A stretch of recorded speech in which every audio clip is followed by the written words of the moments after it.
Hello again, this is Not God, and this is September 8, 2020, Rethinking the Torah, Twitter, YouTube, Patreon, Yalak Emet channel. My lesson today is titled, The Unclean Prophet. Reading from 2 Kings, chapter 4, verse 32 to 34. This is a story of Elisha, who spoke a miracle to this Shunammite woman in the story that she would have a child. She did, and then eventually the child died. So the story picks up here now from these verses that I will read. 2 Kings 4:32 to 34. And when Elisha was come into the house, behold, the child was dead, and laid upon his bed. He went in therefore, and shut the door upon them twain, and prayed unto the Lord. And he went up, and lay upon the child, and put his mouth upon his mouth, and his eyes upon his eyes, and his hands upon his hands. And he stretched himself upon the child, and the flesh of the child waxed warm.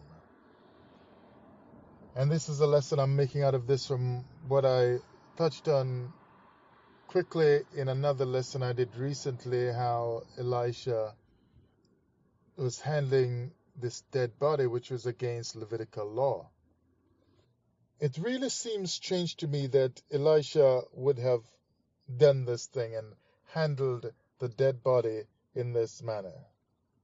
In 2 Samuel chapter 12, we'll see how David handled it when he also was faced with dealing with a dead boy. Remember, David sent this guy Uriah to set him up to fight in the front part, the thickest part of the battle, so that he would die because he wanted to steal the man's wife. It's kind of hilarious in a way, although it's sad in the whole setting of the Bible, that he had this child with Bathsheba, and basically, in his mind, it's like if this man did not die, he would have been having and raising this child with another man's wife and still be in the congregation of the Lord, leading the children of the Lord. Now Nathan, the prophet, talked with David about this, and he let him know that basically this is wrong and judgment and so on. And then he pulled back because David was kind of hit in his heart.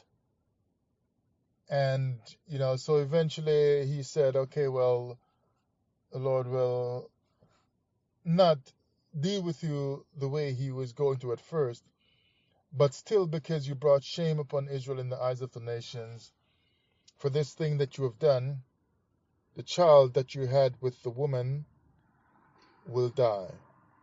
Now look in 2 Samuel 15 and going on, or from verse 14, howbeit, because by this deed thou hast given great occasion to the enemies of the Lord to blaspheme, the child also that is born unto thee shall surely die. And Nathan departed unto his house, and the Lord struck the child that Uriah's wife bare unto David, and it was very sick. And David therefore besought God for the child. And David fasted and went in and lay all night upon the earth. Now remember, in 2 Kings 4, what the prophet, the double portion prophet Elisha did. He laid upon the dead body to defile himself according to Levitical law. But David didn't do that. David lay upon the earth, is what the Torah says. Because David knew the Torah, and even though he had just sinned, he knew I might get with that woman that I shouldn't have done, but I just can't touch a dead body. That's just going too far, he thought. So he would not defile himself with the dead body of this child that died. But the prophet Elisha, who got a double portion and was even training up other younger prophets in the nation of Israel in what the Bible calls the school of the prophets, so that they would know how to live, how to move into the future and take Israel into the future and keep the law of the Lord properly and so on. But he was there breaking the law in a very, very big way, because dealing with the dead was a very big thing in the Torah. Because that ran in line with what pushed Israel into captivity, the worship of idols, of these fake gods. The idolatrous nations. And because the idolatrous nations would use death and dead bodies and sacrificing, The idolatrous nations. The idolatrous nations would use death and dead bodies and sacrificing to please their gods. The Most High was dead set against that. The Most High hit out against even how you handle the dead. Because to be dealing with the dead too much ran perilously close to sacrificing unto idols and to switching your God. You're putting the God of Israel out of business by letting your heart cleave to another God when you deal with dead people. So the Most High hit out against it. Don't deal with the dead in certain ways. But Elisha, knowing this, still went and put his body on the dead body of that child. He laid on him, put his whole body on him, and even kissed the boy with the mouth that was supposed to speak the Torah of the Lord. With the feet and the hands that should do the will of the Lord, he had those feet and hands, defiling himself fully, completely, from head to toe of the boy, getting a 100% head to toe defiling from the dead body, rubbing up defilement all over his body to get as much defilement from the dead body, the carcass of the child. What would make Elisha snap and do this? Remember, he was teaching in the school of the prophets, so he was like a Bible school teacher, a Bible college teacher. He was like some big pastor, some big bishop, and not even a local, but like some suffragan bishop or some international minister with some filled up itinerary. He's just traveling all over because he would travel. And that's what even Elijah was doing. Traveling around. And that's what Elisha did as well. So he wasn't just no stationary prophet. This man went all over. So, when you see these camp teachers and these pastors and bishops and they're traveling all over and so on, and they're teaching all the time, not just once a week, but a few times per week. And some of them write books and so on. These are well-trained ministers of God. They know the Bible inside and out. These are well-trained ministers of God. They know the Bible inside and out. So it should not have slipped Elisha that the Lord had commanded not to handle the dead in certain ways, touching up the dead, or you will become defiled, you will become unclean in the land. But Elisha ignored all of that, didn't just simply touch the body to lay his hands on him to pray for him, although that would have still been wrong and made him unclean. But he was just rubbing up on the body fully. You're telling me this is not what they curse the Africans for?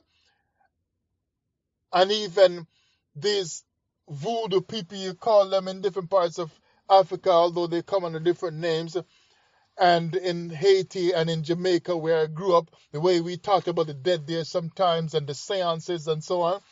And it was made to us that this was so demonic and so, I remember the Pocomania people in Jamaica, for some of you who remember that, and they link back to Africa as well. This was painted to us from the Bible as being so sinful, so demonically sinful to do these things with the dead, cutting off piece of your fingernail and putting it in a little vial, a little flask of rum and certain kinds of fermented water, sacrificed unto the dead and blessed in the presence of the dead, and all kinds of obi and whatever go on to put piece of the fingernail and piece of the hair of the person in this little water or rum and so on and whatever. And they're dealing all this dead ritual stuff and anointing the body, doing things like that, not to bury the body, but to do all kinds of special stuff.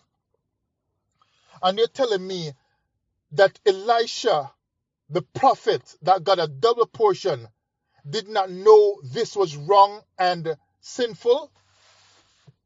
I'm telling you today, this is rethinking the Torah.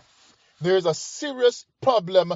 You see, I told you a long time ago that Elijah was trying to bring back Israel on Mount Carmel to the Lord by offering a sacrifice of animals that God did not command.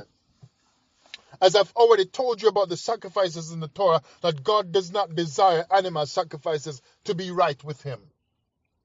So how can Israel take on animal sacrifices and Elijah go to turn their hearts back to the Most High by offering an animal sacrifice on Mount Carmel? So when Elisha got a double portion, he did some other stuff, spitting waters and so on, but with his double portion, he did maybe double what Elijah did on Carmel, not simply the sacrificing of the animal like Elijah did on Carmel, but he did a double portion, rubbing up and anointing his body with the dead flesh of a dead boy in the presence of the Lord in the land that should be holy and set apart. And the double portion anointing on Elisha, he used that to rub up himself on a dead boy. I'm just rethinking the Torah. I can't help it. In the New Testament, they have this story about the Good Samaritan, they call it, and the priest was going down to Jericho, and these first one or two people just didn't want to defile himself with this sick man. So this one or two people, I think one of them was a priest, I can't remember the story properly, but they passed on the other side and left him there being sick, because they knew that they did not want to defile themselves at that time. And they made it sound so good that this one called the Good Samaritan took him, poured in oil and wine, and took him to a place to get him looked after and said, I will pay you any amount that's left when I come back. And got the man well. Now, it's a good story in that sense. But we see that the priest was looking at the Torah and said, I'm not going to defile myself with a living man on the Sabbath day, this holy day. But long before that, Elisha did not mind defiling himself with one who was not sick but already dead. Even though Israel had already went downhill, and the priest in the New Testament left that man sick. But with stronger Torah knowledge, hundreds of years before, in the time of Elisha, when knowledge of the Torah should have been stronger and clearer, Elisha, it was all right to do this. So verse 16 from 2 Samuel 12, David therefore besought God for the child, and David fasted and went in and lay all night upon the earth.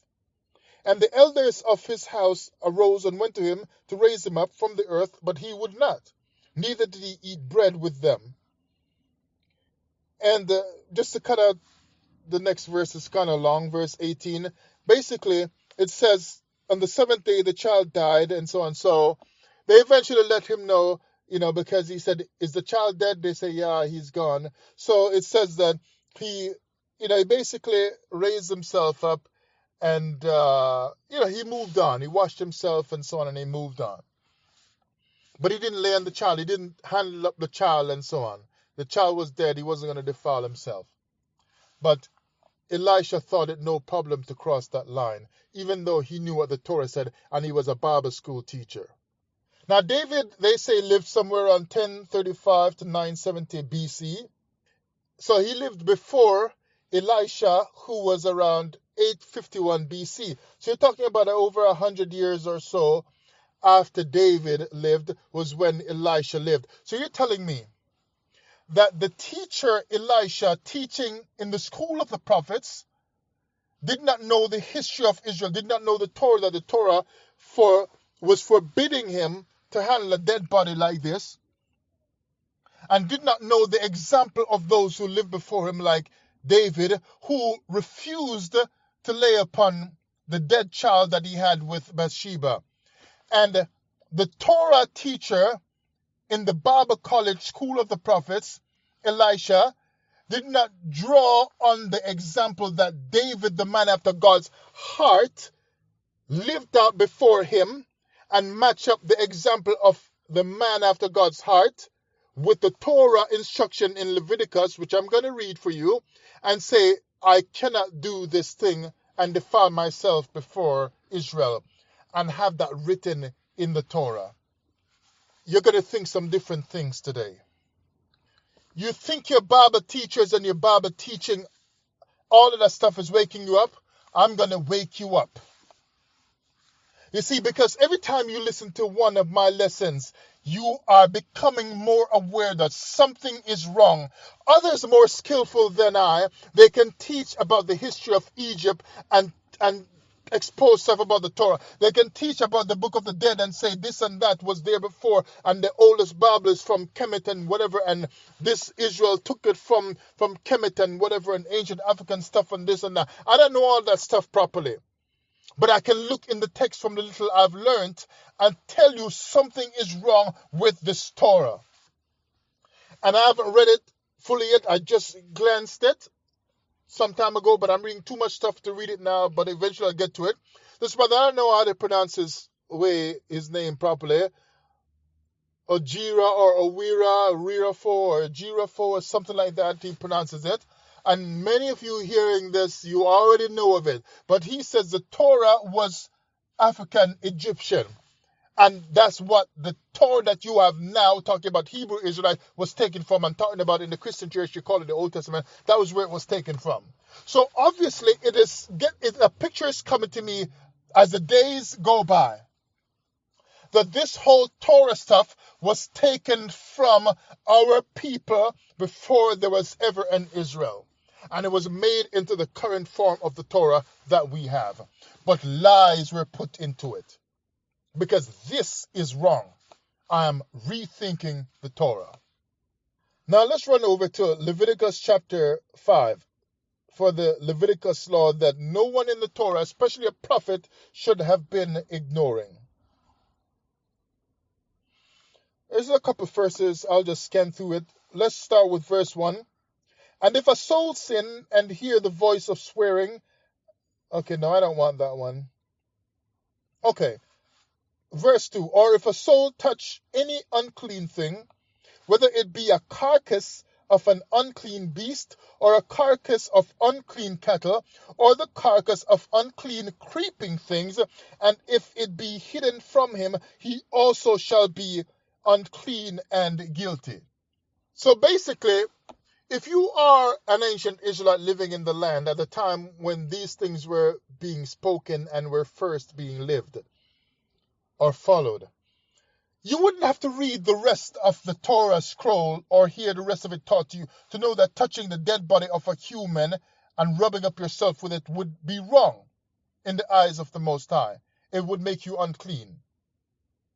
Just hearing that you should not be touching up the carcass of a dead animal or even dead critters, just that alone, the creeping things that are dead, that would just be wrong. You would just know, well, it stands to reason then that the dead body of a human being would also, by extension, be wrong. But still, the Most High pointed it out. For the hard-headed Hebrews and the hard-headed Hebrew prophets who would ignore this. Verse 3, or if he touch the uncleanness of men, whatsoever uncleanness it be, that a man shall be defiled withal, and it be hid from him, and knoweth it so and so, he'll be guilty. So the uncleanness of a man, so that man can still be living, but if the man was unclean in some kind of a way, just simply touching the man would then make you also unclean, even though the man is alive. So you see where this is going? That is setting up a real problem for Elisha, the double portion anointed one. I've questioned many times in my videos, how is it that this God can't get his people to work right? Even prophets with double portion can't get the thing right. That's why I questioned the whole thing with Enoch, that he took Enoch, the one who figured out before a Torah scroll was rolled out, how to live so right that God took him. And God took him away from the earth to leave the lesser people with less righteousness to try to struggle on the earth and try to run the nation of Israel from these less righteous people. Why didn't the Most High kick off Israel with somebody like Enoch who got it right? To start Israel with purity from a pure Enoch, but he waited on the likes of the others. Till even when he was done with Moses who at first murdered a man, he used him to kickstart Israel. But even when he was done with Moses, he had to kill off Moses, go up there and die, kill the brother Aaron, say, you're going to go die, lay down all your garments and so on. And then when he was done with him now, he took on Moses and he said, look, you've sinned against me, I'm going to kill you too. Go up to that mountain and go die. Couldn't he have started Israel off with a good example, the example of Enoch? To show the purity of Israel was coming out of the pure life of Enoch. But God did not do that. And because he slipped and started off Israel with problem people, Israel exhibited that problem throughout their entire history, in and out of righteousness all the time, vacillating between the good and the evil, in and out, in and out, in and out, until they went downhill, slid right into captivity. And you wonder why it happened like that. The foundation, you should question, was it good? Would it have been a better foundation laid in Enoch if the Most High did that? Now Numbers 19 and verse 11. He that toucheth the dead body of any man shall be unclean 7 days. He shall purify himself with it, from the rest of the stuff that we're mentioning in the other verses before it. On the 3rd day and on the 7th day he shall be clean. But if he purify not himself the 3rd day, then the 7th day he shall not be clean. Whosoever toucheth the dead body of any man that is dead.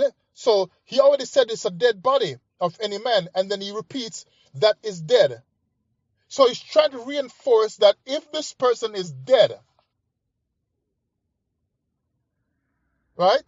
It's not like somebody, you see them laying in the bed and you know they were very sick, but you thought they were still alive and you touch them, shaking them to try to wake them up. No, this is clear. The person is dead.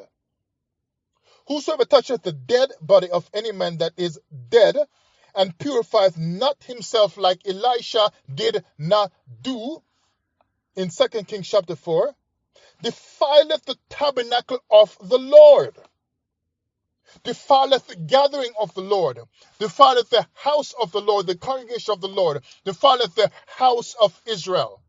Because the house, the tabernacle, the whole nation would be defiled. You see, these people kept defiling Israel when they all kept living in these ways.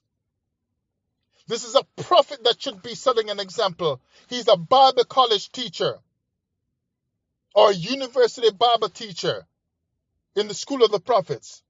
And he was teaching people that if you touch up these dead bodies, it is wrong, you are unclean.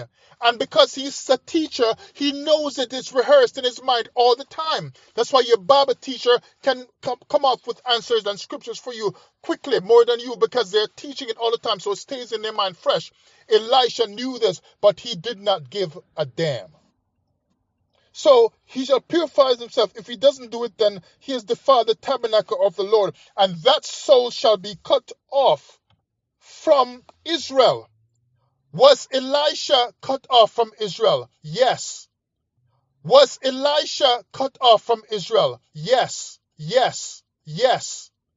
They did not physically cut him off, the people, but in God's mind, he was already cut off. Because just because you did not cut off somebody, does that mean God has not cut them off? Judgment on Eli. Look, nobody pronounced some kind of judgment on Eli, even though the people in Israel knew that his living was wrong. But even though it was not pronounced, God had already decided in his mind that Eli was cut off from me and cut off from Israel and his children. So God already treated him as cut off. That's why when the time came, he spoke to Samuel, and finally told Samuel, this man Eli is done for. And when Eli said, what did he say to you? Come on, don't be afraid, just tell me. And then he eventually said to Samuel, it is the Lord. Because even Eli knew within himself that he was cut off, because Eli knew the ways of the Lord and Eli knew the scriptures of the Lord. So nobody had to pronounce to Eli that he was cut off for him to know in his heart that he was cut off. God did not have to pronounce it first for him to know he was cut off. In his heart, he was already cut off, because in God's own heart, he knew that Eli was already cut off. It was just a matter of sending the message in order to jumpstart Samuel's ministry. So would not God have it in his mind that Elisha was already unclean? Just because there's nobody to come up and stand up to the big prophet that was deliberately going against the scriptures and ignoring it when he was teaching it every single day in the school of the prophets, and was very acutely aware that this was wrong to rub up on a dead body, when Levitical law says you must not do this or you will be unclean.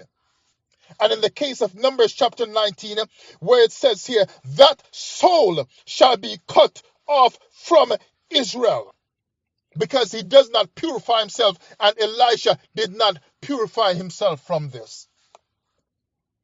He shall be cut off in Israel, because the water of separation was not sprinkled upon him. That did not happen to Elisha the prophet.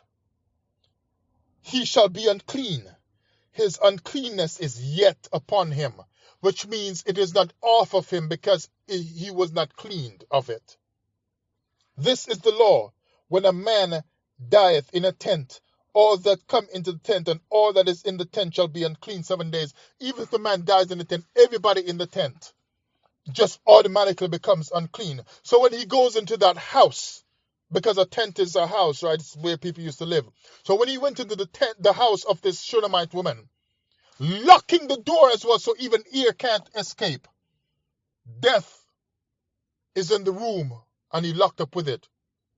And these are very spiritual people, right? Like when they said death is in the pot. So you're telling me death is not in the house, locked up?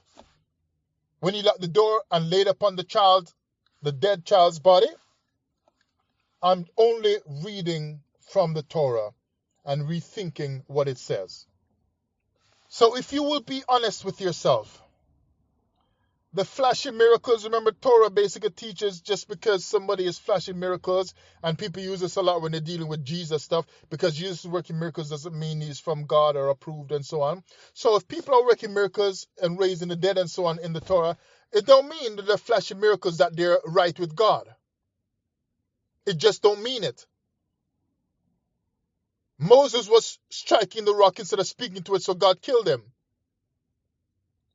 David has seemed to have been so right with God, a man after God's own heart, but he was sleeping with the man's wife and trying to have baby, trying to have a second family with the same woman, while the woman already has a house with her husband Uriah, And David is trying to create a virtual family, so to speak, which became a real family because he got a physical child out of it, having two households with one man's woman, Bathsheba. So because he's after God's heart and doing mighty miracles of war for Israel to deliver Israel from their enemies and so on, don't mean he was right with God when he did that. And great repentance had to be made for David, his sin. He was paying for his sin. Even when he numbered Israel and God said, oh, you shouldn't have done that.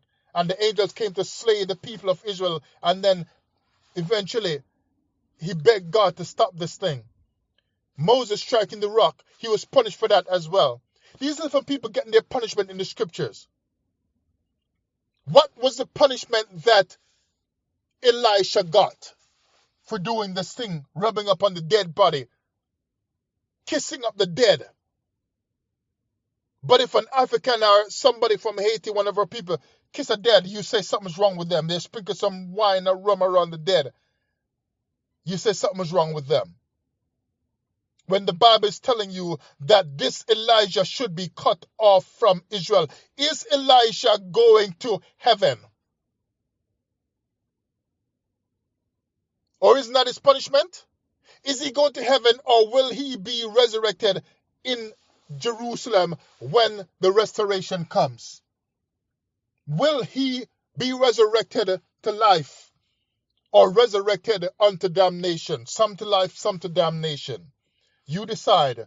But I'm telling you, the Torah says that God said, this person who does this kind of thing with the dead shall be, and does not purify himself, shall be cut off from Israel. And this is the kind of stuff that Elisha did, and was so proud to have it, the knowledge of it spread all over the land of Israel, till they even put it in their book, the Torah. And we still have it to this day. And no one in Israel is ashamed of this. Elisha didn't even want it hushed up. He didn't even say to the woman, don't say this. At least even Jesus tried to tell people, don't talk about some of these miracles here. Because he knew the people would come and try to kill him eventually. And Elisha doesn't say, this is wrong what I did, but I broke the rules. Only because I just wanted you to get back your child. Because I know how to access the power of the Most High. I sinned against my God just to give you back your child. Don't spread this knowledge around. Because that the Torah is saying, if certain things happen and nobody find out, then you might be able to slip through and still be all right. So Elisha doesn't even try to save himself. Don't hush this up. Don't tell this about this to people. Just hush this up. It's like it just got blabbed all over until it even got written down in the scrolls. But my thought here, to wrap it up, is that Elisha would not just simply lose his mind like this. Remember now, I told you he was a university Bible teacher. He taught the Torah of the living God of Israel. He's not just going to slip like this. The reason why he didn't have the punishment upon Elisha, like other people got their punishment in the Bible, like when David with Bathsheba and he got his punishment, Moses struck the rock and he got his punishment and so on. The reason why he didn't get his punishment, I'm thinking now, is because this stuff just did not happen. This is hard to understand, people. I could be wrong on this, because maybe I should just accept that he did this. But it's difficult, please, to think that this Bible teacher who teaches every word of the Torah, like when they said the scribes, when they're writing the Torah, every part, every character had to be formed properly, and when it was double-checked, it had to be correct, and if there was one error, they would have to throw out the whole Torah copy, the whole scroll, and start rewriting the entire thing all over again. So you're telling me Elisha was a teacher of the Torah, teaching not just his own friends or family, but he taught the big wigs, the prophets of Israel were taught by this man every word of the Torah. And he knew that, and it did not occur to him that I cannot do this thing and lay up and rub up on a dead body repeatedly for an hour or two or however long this took. He shut the door, the Bible said. which means it was going to take him some time. It's not like he just walked into the room, spoke a word, and walked out. He shut the door to have privacy and have time. Just like when the minstrel played and the music went on and he had time in the Most High's presence. He was having time in the shut room, the locked room. And he is there all the time with the child in the privacy of this closed off room in the house. And it never occurred to him, this is wrong. You know, you teach the Torah, or you are a pastor, you're teaching the Bible in the Christian church, and somebody, for some reason, did somebody wrong, your friend wrong, or your child wrong, and you're going to kill the child because you get the opportunity, and you got your weapon, and you're going to stab them or pardon me and kill them. And it does not occur to you all the time when you put on your mask and so on, that this is wrong. Or you're going to rob a bank, and it doesn't occur to you, I shouldn't be robbing this bank. I shouldn't be planning. It never occurs to you one time through all your planning and plotting, this is wrong. And you're telling me all the time in there, Elisha doesn't say, this is wrong, I can't rub up this dead body. You bring the dead body of somebody to the podium, to the rostrum, on the Sunday morning service upon the Sabbath in front of the camp teachers, in front of the whole congregation. And you start rubbing up and dancing around and rubbing up and holding up this dead body in front of all the congregation and in front of the microphone. And you don't think the people right there in your camp or in your church is going to have a big problem with this? And even the Shunammite woman don't say, wait, Elisha, what are you doing? And even Elisha doesn't say to himself, this is wrong. I cannot get a miracle like this. I know what the Torah says. I teach Levitical law. This is strange. That the Bible would have been written like this, that the Torah would have been written in this manner. Elisha couldn't just lose his mind and do this, because it does not teach that Elisha went astray normally in his life. He was a teacher of the Torah. This is a problem even for me, that I don't even know which way to go with it. But I'm very sure that this could not have been lived in this manner and left with Elisha being so well favored with God, or Elisha did not do this and this was written as a lie to give some fancy miracles in the Torah. But something is wrong somewhere. Like I said, that great brother, Jirah or whatever his name is, not trying to mess up his name, but like he said, the Torah was originally African. It was from Kemet. So when we're getting all these stories of fantasy, it makes you wonder, are all these stories in the Torah really true? Did these things happen just the way that they're saying? Because I find it very odd that Elisha would have done this. And for him to do this is so unclean, because like I said earlier, the handling of dead bodies is like, and sacrificing the dead and so on, it runs too close to idol worship, so God hid out against it.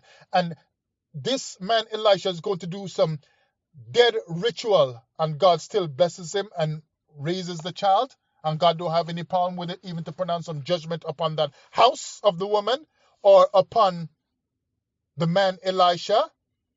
And God didn't even strike the child again after that, the same way when David did wrong, even though he didn't lay in the body, but because he did wrong in stealing the man's wife, God struck the child. So Elisha managed to get the child to come back to life, and God didn't strike the child or strike the house or strike Elisha. Nothing happened as punishment for any of these people, and Elisha didn't purify himself. And he shouldn't have had to purify himself. He should not have been handling the dead body like that. Set a better example. You are not just a prophet, you are a double portion that people today wish they could have. Set an example.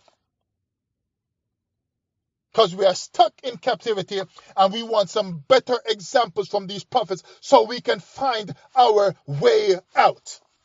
No wonder they went into Babylonian and Assyrian captivity. Because if this is the kind of prophecy they had, even the double portion ones can be living like this. Breaking the Torah in every way possible is what the Israelites did. And you're saying God owes you something. He'd better come and deliver you because your 400 years is up. You haven't learned a thing yet. Or you would be scouring the Torah to find the real truth, to get it right the next time. But you're still teaching the dumb lies like this is a dumb lie. Something is wrong. So finally, this sinful act, death ritual that is linked to idol worship that God hated and sent Israelites into captivity for death rituals in worshiping other gods, and it got written down. This man does this death ritual, gets a miracle. It says it got written down. He never stopped it from getting written down and spread all over the land. Israelites were proud of it, even though God would have hated something like this, with him rubbing up like this and kissing a dead body. With the mouth that prophesied the Lord's words and taught the word of God in the school of the prophets.